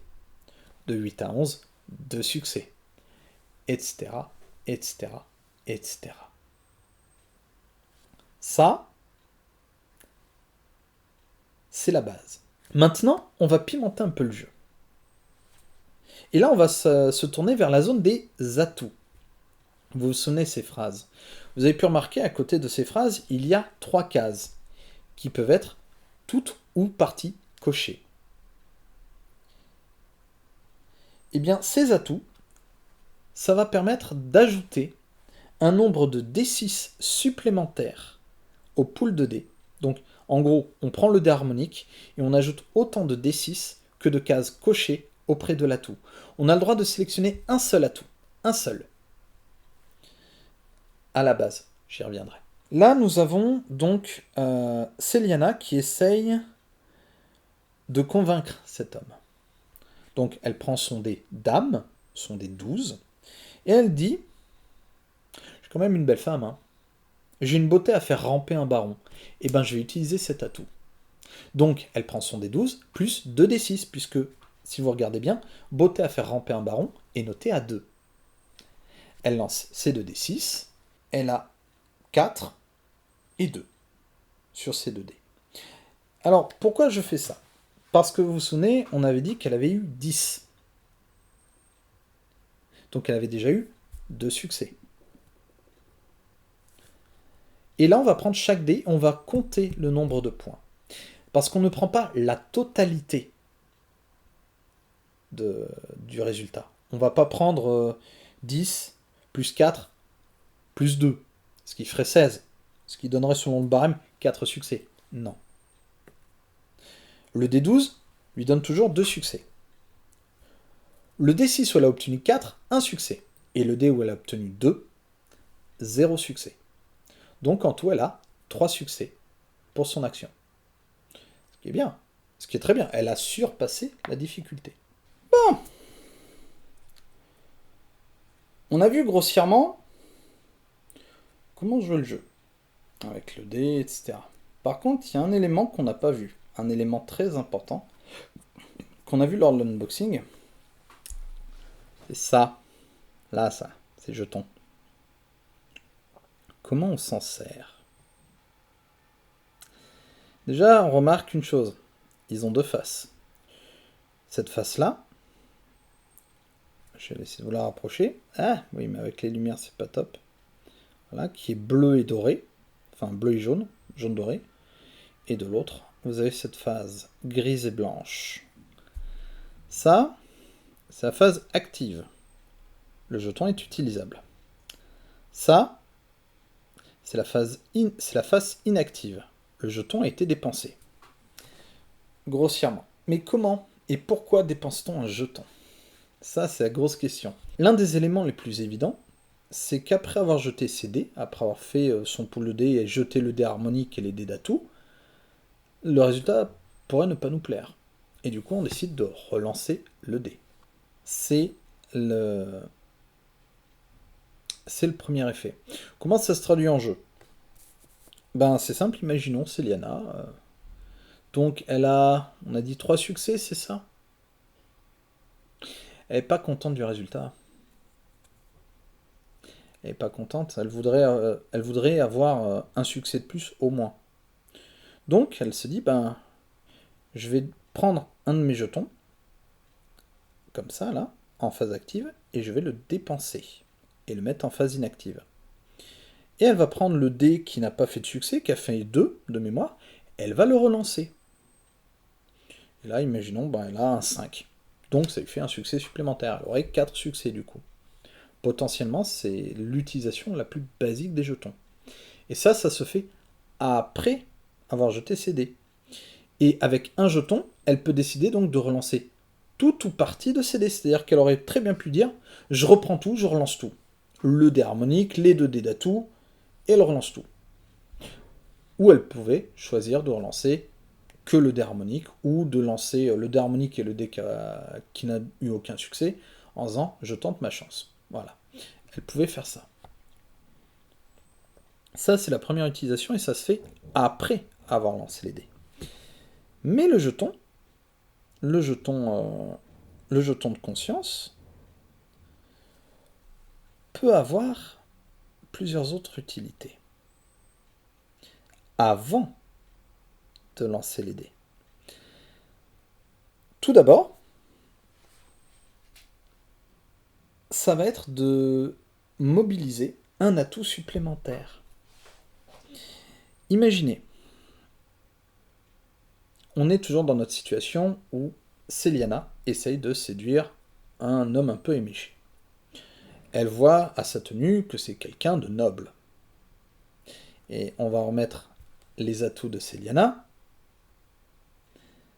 Elle a certes beauté à faire ramper un baron, qui lui ajoute déjà 2d6, mais vu qu'elle c'est un oblio qu'elle a en face d'elle, femme de cour élevée dans la tradition. Donc, elle peut décider de griller un jeton avant de lancer les dés pour ne pas seulement utiliser qu'un seul atout, mais en utiliser un deuxième. Du coup, elle se retrouverait non plus avec 1 des 12 et 2 des 6, mais avec 1 des 12 et 4 des 6. Puisque femme de cour élevée dans la tradition a un score de 2. Donc elle aurait 2 des 6 supplémentaires à lancer. Avec autant de chances d'avoir des succès, bien entendu. Ensuite, et là ça devient intéressant, elle peut dépenser son jeton toujours avant de lancer les dés pour remplacer le dé harmonique par un dé 20. Un dé à 20 faces. Donc potentiellement, plus de chances de faire un succès plus important. Et donc plus de succès de base. C'est ce qu'on appelle le dé merveilleux. Le dé merveilleux, c'est un dé qui, de base, si elle avait obtenu 12 sur son dé d'harmonique, elle aurait eu un bel effet. Si elle avait eu 12 sur son dé 12, ça aurait donné ce qu'on appelait une envolée. Elle aurait donc pu réactiver un jeton qu'elle avait dépensé. Elle aurait pu le remettre sur sa face comme ceci. Mais en plus, même si l'action avait foiré, elle aurait pu avoir un petit avantage pour montrer un peu qu'elle a une chance insolente dans l'histoire. Avec le D20, on ne parle plus d'envolée, mais si elle obtient un 20 naturel, on parle de merveille. Et la merveille, grossièrement, ça va se traduire très simplement. La scène va s'embellir. Elle va paraître idyllique et irréelle. La scène va être plus marquante. Ça va être quelque chose de plus grandiose. Vous voyez, limite, le baron est subjugué. Le baron est enchanté. Forcément. Et bien sûr, moi, en tant que maître de jeu, j'aurais dit, non, mais tu vas avoir un petit avantage plus tard. Si tu recroises ce noblio éméché, il va se souvenir de toi et il va t'aider à un moment où tu en as besoin. Ça, c'est moi. Mais en plus, en termes techniques, le joueur de l'éminence grise qui a fait un vin naturel, le joueur de Céliana, dans ce cas-là, par exemple, aurait pu choisir d'acquérir un pouvoir supplémentaire. Il y a des petites présentations de pouvoirs dans les aides de jeu pour les personnages. Ou il aurait pu décider d'augmenter de 1 la valeur de conscience de Celiana. Elle serait donc passée à 8 au lieu de 7. Ça a son importance parce qu'outre rajouter un jeton, ça va avoir son importance. Je vous expliquerai après quand on aura fini le tour du coût des jetons. Enfin, de l'utilisation des jetons. Bien sûr, il y a aussi des échecs critiques, hein, que ce soit sur le dé des merveilles ou le dé harmonique. Bref. L'autre utilisation va concerner la magie. Parce que vous avez vu, vous avez quand même des maîtrises magiques. Alors, imaginons, notre chère Celiana veut chanter pour charmer ce noble. Le truc, c'est qu'elle va devoir donc dépenser son jeton pour utiliser l'accord.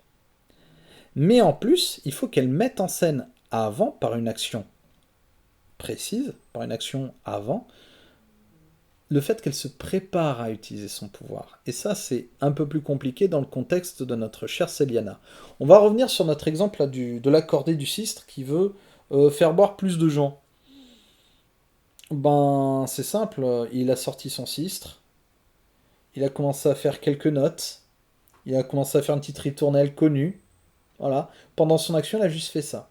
Ben, il a préparé le terrain, et du coup, au tour suivant, il peut arriver, allez, maintenant je fais un effet magique. Voilà. Et là, il déclenche l'effet magique de son accord. Alors les effets magiques, vous verrez, il n'y a pas de durée, il n'y a pas de limite de temps, il n'y a pas de limite de pouvoir. C'est juste de la narration. Par contre, selon ce que veut obtenir le joueur, et là il y a une partie négoce avec le psycholune, le meneur de jeu, où en fait il va y avoir une discussion entre les deux, où selon l'effet désiré par le joueur, le maître de jeu va fixer une difficulté. Alors, là encore justement, j'ai oublié de parler des difficultés tout à l'heure, on va en parler maintenant.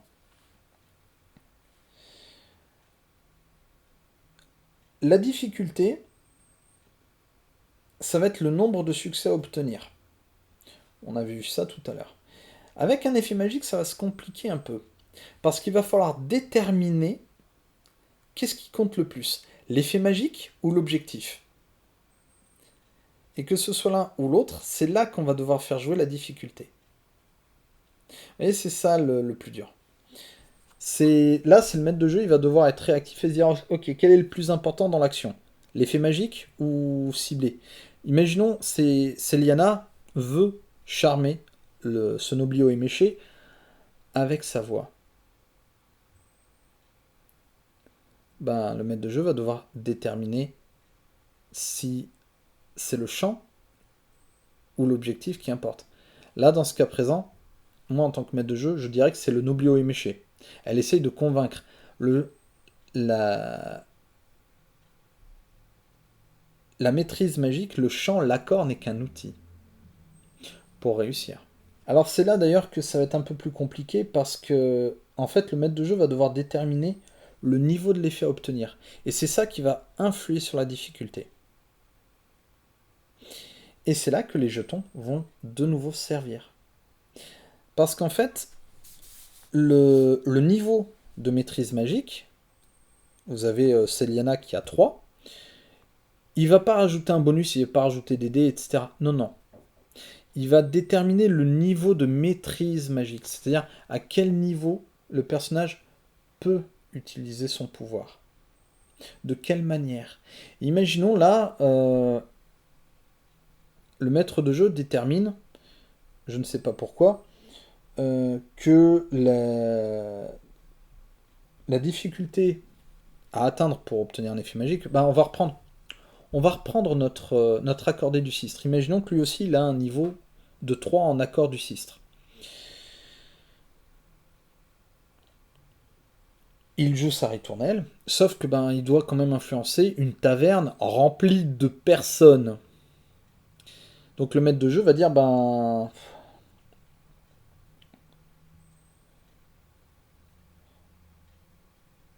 Le niveau de ton effet magique, il doit être à 4.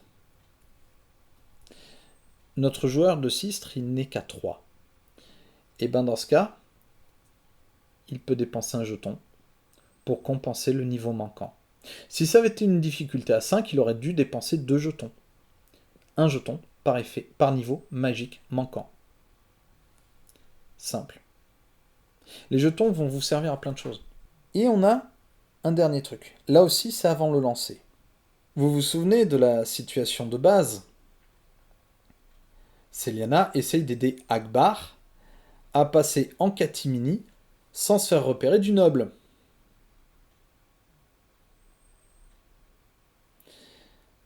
Et bien là, Akbar ou Céliana peuvent dépenser un point, soit l'un soit l'autre, hein, pas un point chacun, mais un des joueurs peut dépenser un point de conscience pour transformer l'action en action collégiale. Et une action collégiale, ben, c'est une action d'équipe. Dans la plupart des jeux, ça veut dire, ça signifie aider la personne. Ça veut dire rajouter un dé, rajouter un truc, etc. Là, non. Une action collégiale, c'est que chaque joueur impliqué dans l'action va lancer son pool de dés, des harmoniques, des d'atouts, etc. Et la difficulté fixée par le maître de jeu va être la difficulté globale à atteindre pour les deux joueurs. C'est-à-dire qu'ils vont mettre en commun leur succès pour dépasser la difficulté donnée par le maître de jeu. C'est ce qui va vous permettre vraiment de monter et d'obtenir plus de succès. C'est pour ça que vous avez des succès qui peuvent aller jusqu'à 20. Vous voyez, par exemple, j'ai un petit barème pour les difficultés, elles vont de 1 à 20. De 1 à 4, c'est des actions classiques. Au-delà de 4, les difficultés concernent des actes d'exception. Et au-delà de 10, ce sont les difficultés collégiales ou du niveau d'être merveilleux. Voilà grossièrement. Vous voyez, les actions collégiales vont vous permettre de dépasser une adversité beaucoup plus grande. Et c'est ça que j'aime beaucoup, c'est que ça va forcer une certaine synergie via l'usage des jetons. Et je vous ai pas dit le plus drôle, c'est que les jetons sont cumulables. Vous pouvez très bien utiliser un jeton pour transformer l'action en action collégiale, un jeton pour produire un effet magique, un jeton pour remplacer le dé harmonique par le dé merveilleux, un jeton pour mobiliser un atout supplémentaire, et ensuite encore rajouter un jeton pour, eh bien, relancer les dés qui ont loupé. Voilà. Ça vous ferait quand même 1, 2, 3, 4, 5 jetons dépensés. Rappelez-vous, Céliana de base, elle a 7. Et c'est pour ça qu'il y a ceci, la feuille collégiale. La feuille collégiale, en fait, c'est votre énergie commune. C'est un peu... Comment je peux dire ça? C'est pas la même mécanique que les points d'union des lames du cardinal, mais ça s'en rapproche un peu. C'est plutôt, oui, voilà, j'ai la bonne comparaison. Dans Wurm, les joueurs ont un pot commun de dés dans lequel ils peuvent piocher des dés pour améliorer leur pool de dés pour faire plus de succès. Et ben c'est pareil. Là, vous allez avoir vos jetons. Comme ça. Alors, il faut imaginer que avec le pack de découverte, le maximum c'est 10, hein, ce qu'il y a là. Et en fait, ben, si vous voulez utiliser un jeton de la feuille collégiale, vous le retournez, comme un jeton classique. Sachant que vous n'êtes pas obligé d'avoir des jetons aussi pour la conscience personnelle. Vous pouvez juste cocher des cases, hein. Ça marche aussi. Puis bon, vous avez vu quand même que ça, bon, c'est limité.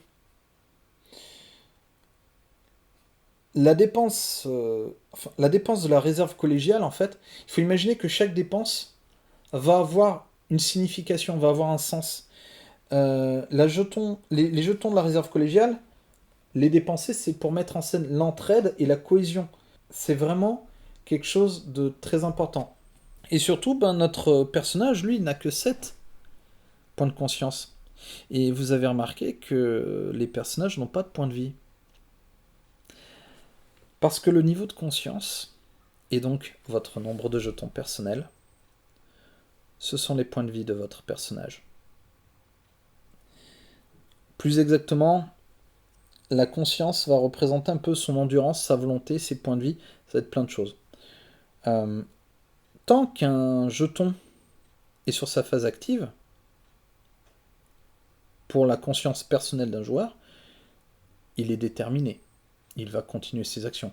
Mais une fois qu'ils sont tous sur cette phase-là, le personnage va être un peu troublé. Il va ressentir une sorte de sentiment d'abandon. Il va être indécis. Il va hésiter. Il ne pourra plus utiliser ses jetons pour améliorer ses jets. Et même, il aura du mal à utiliser ceux de la réserve collégiale. Mais ces jetons, on peut aussi les perdre. Enfin, les jetons personnels, ceux de la feuille collégiale, non. Eux, ils ne peuvent qu'être dépensés, mais pas perdus. Par contre, la conscience, oui. Et qu'arrive-t-il quand une éminence grise a perdu tous ses jetons?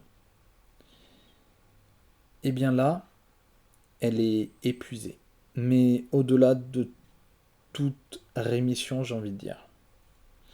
On considère qu'elle peut être évanouie, dans le coma, euh, elle peut être captive aussi. Ça dépend de la situation, ça c'est au maître de jeu de le décider. En tout cas, elle ne peut plus faire d'action. Elle ne peut plus rien faire. Alors bien sûr, vous pouvez retrouver des jetons. Et ça, c'est dans certaines circonstances. Il faut se reposer, il faut, dans le cadre de... Dans le cas où vous avez encore des jetons, faire une action merveilleuse. Vous voyez, c'est vraiment dans certaines situations que vous pouvez regagner des jetons perdus. Ce n'est pas anodin de perdre un jeton, ce n'est pas anodin non plus d'en regagner un. Voilà grossièrement comment fonctionne le jeu en fait. Bon, que dire du jeu d'un point de vue technique déjà? Moi, c'est une belle proposition. Le jeu est simple, relativement intuitif, hein. C'est un coup de main à prendre, compter de 4 en 4, les jetons, etc. Mais une fois que c'est fait, ça va se faire très vite. Ça va se faire très naturellement.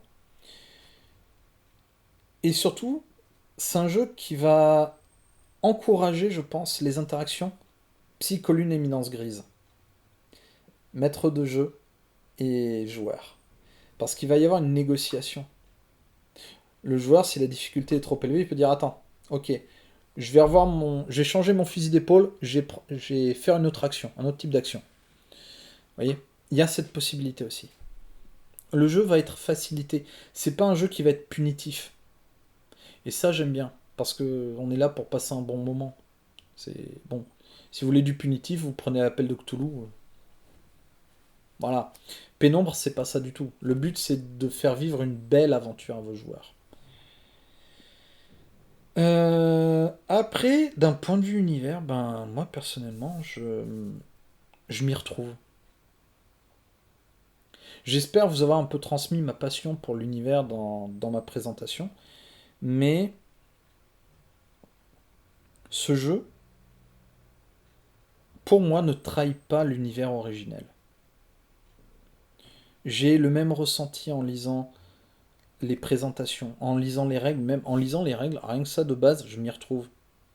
Ne serait-ce que le fait d'avoir toutes les magies présentes, le fait de jouer des éminences grises qui sont des personnages clés dans les crépusculaires, des... tout ça. Les illustrations participent énormément au jeu et elles rendent justice à l'univers. Elles ont ce côté baroque, elles ont ce côté féerique qui va très bien avec l'univers de Gabory. Donc, moi, qu'est-ce que j'en pense en tout cas, du premier Cahier Gris? Ben, honnêtement, j'ai envie d'y jouer. Que je sois Psycholune ou Éminence Grise, je m'en fous, je veux jouer. Je veux y jouer à ce jeu. Je veux me mettre à une table, soit pour raconter les histoires et les faire vivre à mes joueurs, ce qui arrivera normalement prochainement, soit être joueur, être Éminence Grise. J'ai envie d'être des deux côtés du tableau. Enfin, de l'écran plutôt. Après, d'un point de vue plus personnel,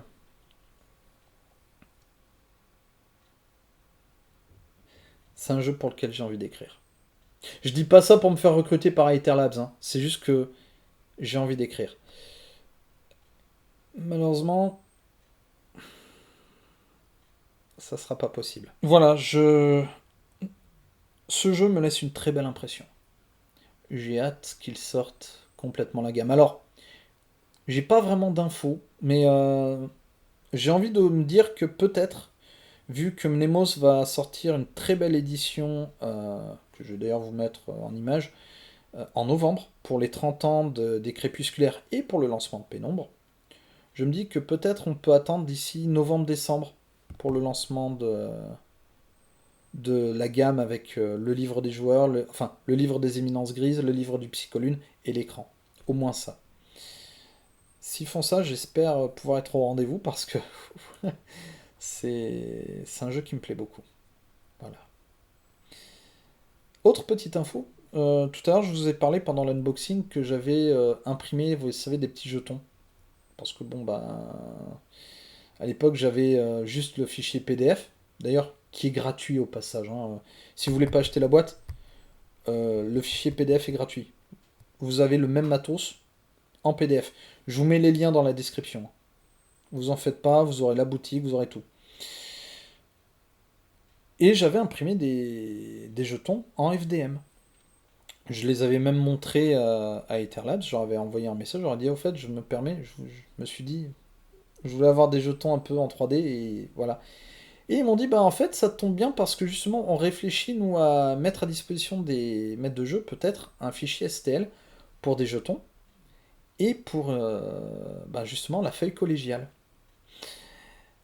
Donc, ceux qui ont une imprimante 3D, alors, vu la qualité hein, du détail, je pense que ça sera plutôt pour la résine, hein. Parce que du FDM, ça va être dur. Ou alors, il faut une buse très fine et de sacrés paramètres. J'essaierai quand même, on sait jamais. Mais ça sera plus de la résine.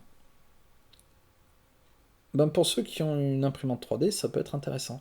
Voilà, vous auriez des jetons qui seraient un peu plus en 3D, plus concrets. Vous voyez, un bel objet à voir. Bref, ouais, ce jeu m'a emballé. L'univers m'a emballé. Je pense que ça s'est entendu quand j'ai parlé de l'univers de Gabory. Désolé, je me suis peut-être emporté. Mais ouais. Ouais, ce jeu m'emballe. Vraiment. C'est comme je vous l'ai dit, hein, c'est pas du copinage.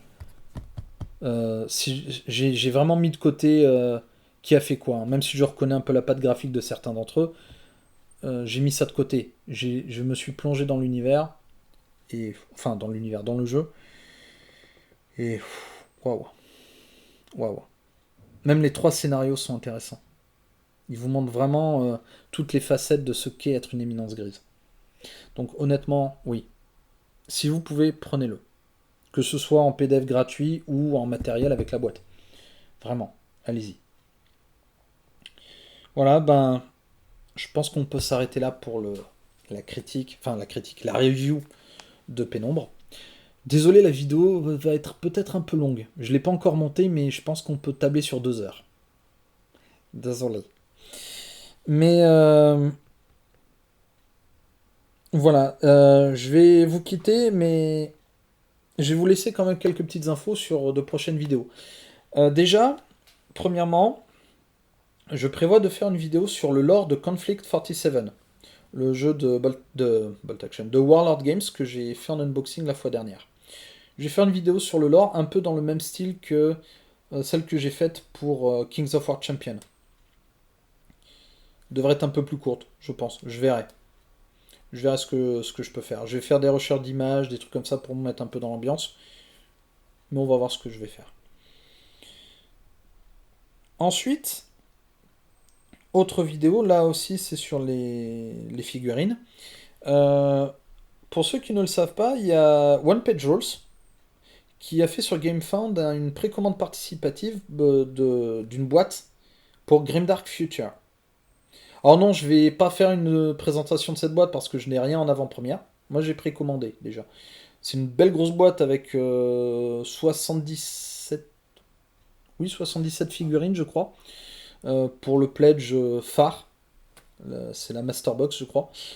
Vous avez tout ce qu'il faut pour jouer à Grimdark Future, la version futuriste de One Page Rules. J'en parlerai davantage quand je ferai une vidéo dessus. Et pour préparer ça, eh bien, j'ai commandé sur Etsy la boîte le starter set en fait de Firefight, une version skirmish de One Page Rules. Pour justement voir un peu comment tourne le jeu, etc., pour voir les mécanismes de base. Et potentiellement, je pourrais vous faire une petite review de ce jeu, si ça vous dit. Comme ça préparera pour la review de Grimdark Future quand il arrivera. Il devrait arriver normalement en mai 2026. Donc il faudra que je peigne tout ça. Hmm. Encore. Bref. Autre projet de vidéo. Et là, cette fois, ce sera aussi du jeu de rôle. J'ai les potes de Pattern Recog. Oui, c'est des potes. Jack et Jean-Christophe, c'est des potes. Les potes de Pattern Recog qui vont bientôt envoyer aux souscripteurs de la précommande de l'année dernière le jeu Hieronymus que j'ai précommandé. Et ben du coup, il se peut que je vous fasse une petite review comme je l'ai faite pour Pénombre. Voilà. Pour vous teaser un petit peu, Hieronymus, c'est un jeu qui vous propose d'être des personnages dans les peintures de Bosch. Vous allez visiter les peintures de Bosch et y vivre des aventures. C'est un objet, c'est un ovni. Le jeu est un ovni. Pattern Recog, c'est des ovnis généralement leur jeu. C'est des objets aussi. Donc ça va être très intéressant de le présenter, je pense. Faudra que je l'étudie un peu en amont, hein. Encore, j'ai les PDF quelque part. Bref. Bah oui, hein, si vous avez fait la souscription, vous avez forcément les PDF, donc voilà.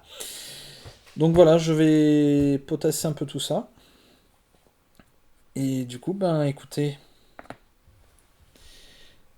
n'oubliez pas la fac, la FAQ pour Halloween, hein. J'ai oublié de le dire là au début, mais je rallonge. En fait, j'avais donné comme deadline la mi-octobre. Je vais rallonger d'une semaine. Et ensuite, ben, je vais essayer de faire la vidéo pour le 31 novembre. Pour le 31 octobre, pardon, pour Halloween. Et ensuite, ben, n'oubliez pas non plus le Tipeee. Si vous voulez vraiment participer, si vous voulez aider la chaîne, c'est l'occasion. Je demande pas des grosses sommes. Vous voyez, c'est 1, 2 ou 5 euros par mois. Pas plus. Je peux pas vous demander plus. Et je ne veux pas vous demander plus.